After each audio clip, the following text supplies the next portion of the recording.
Hi everyone. This week we are moving on to work with group communication. So this goes along with chapter 8 in your textbook. We are to the point of the semester where the readings are almost done.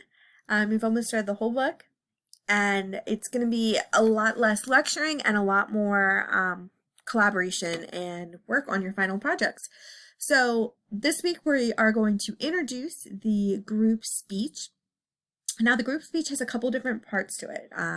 The first part is going to be your group paper, which is basically just a paper telling me how you guys plan to work together, how you plan to schedule out your times to meet, what your topic is going to be for your group speech, and how you plan to accomplish that task.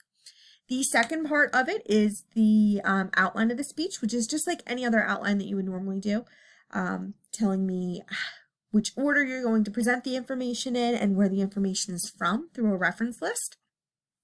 And then the third part of your project as a whole is the actual speech itself, along with some sort of visual. That could be PowerPoint, that could be a prop, that could be anything that you would like. Since we are virtual, it's going to be a little different than probably any other group project that you've done, and we will get to that later. But this week I really want you to focus on meeting your groups and starting to figure out what you want your topic to be and how you're going to work together.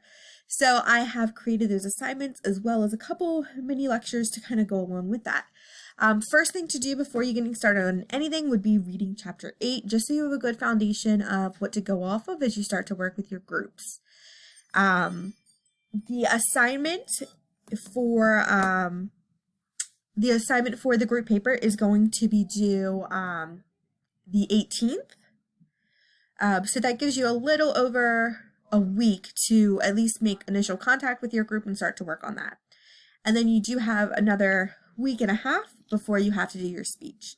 Like I said, your classwork as far as lectures and readings definitely drops down, so it's going to give you more time to work on that. Next week we'll be almost solely working on your group project. And I will do some open office hours as well, so you have time that you can meet with me if you need to.